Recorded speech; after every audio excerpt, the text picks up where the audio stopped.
Hello guys, welcome back to my channel. So ngayon, ating pag-usapan kung okay pa ba ang kitaan sa Grab.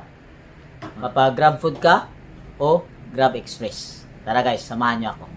Ngayon guys ay isi-share ko sa inyo ang aking karanasan bilang Grab food driver. Ako po ay part-time lang dahil may trabaho ako. Ako ay may 4 na taon na sa Grab. Pero hindi ako nagpo-full time dahil may trabaho tayo, no? So, sideline lang to sa akin.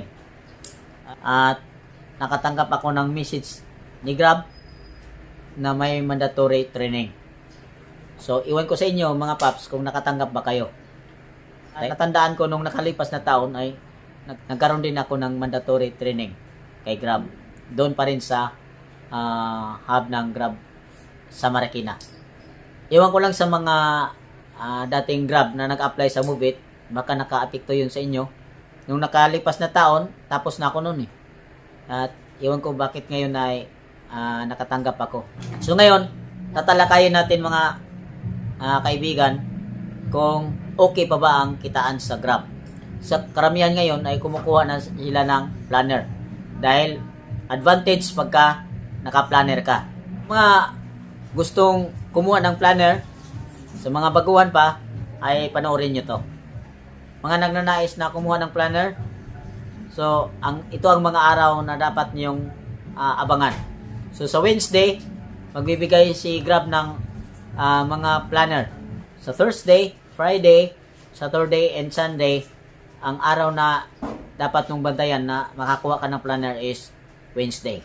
So tandaan nyo yun guys ha, para sa mga baguhan pa, ay yun ang abangan nyo na araw. So pagdating naman sa Sabado, ay kailangan makakuha kayo ng planner para sa Monday, Tuesday, and Wednesday. So yun ang tandaan natin para makakuha tayo ng planner. Ano bang advantage sa mayroon kang planner? So napakalaking advantage sa mga may planner. Bakit? Dahil kung ikaw ay naka-planner, ay priority ka sa booking. So halimbawa kung marami kayo ng kumpul-kumpul dyan, pagka ikaw naka-planner, ikaw ang unahin ni Grab. So, yun ang advantage pagka ikaw ay naka-planner. Ang tanong dito, paano ba tayo makakuha ng planner sa Grab? Kategory. Ang pinakababa is member. Tulad sa akin, dahil ako ay sideline lang, ay nanatili akong member. Pero nakakuha pa rin ako ng planner. Una is member. Katulad sa akin, dahil sideline lang ako, hindi ako full-time, ay di ko ma-reach yung goal ni Grab na kailangan ko makuha ko yun by month. So hindi ko na-reach yan dahil sideline lang ako. So nanatili akong member. Din sunod is silver. So kailangan mong ma-reach yung goal ni Grab sa isang buwan. Siguro nasa 300 plus. Din sunod sa silver is gold. After kay gold is yung pinakamataas talaga is platinum. So, yun ang pinaka-higher niyan.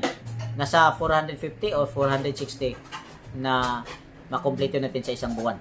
So, yun dapat ang ating ma-maintain sa isang buwan. Sa ating mga booking na nakompleto. Dahil kung hindi, bababa ang yung rate nyo at babalik kayo sa member.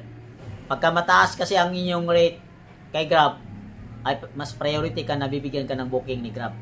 Itong advantage pagka mga full-time.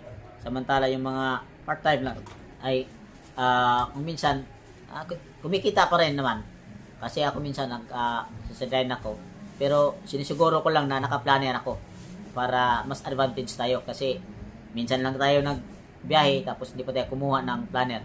And be sure lang, pagka kumuha kayo ng planner, dapat biyahean nyo dahil kung hindi, makatanggap kayo ng warning kay Grab.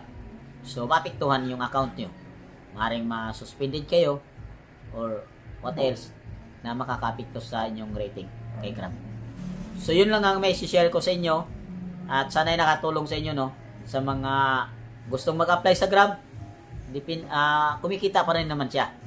So pagka masipag ka lang, ay kikita ka pa rin ng may 1,000. Pero pagka tutumalin ka, ay yun lang, hindi naman araw-araw na Pasko.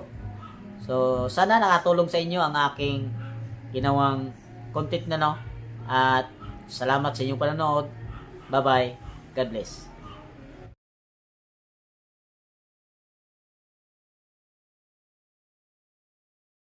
Maraming salamat sa inyong panood sa aking mga video.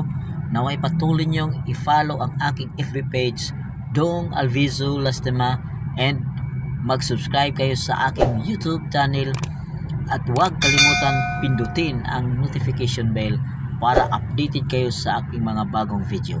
Bye bye! God bless!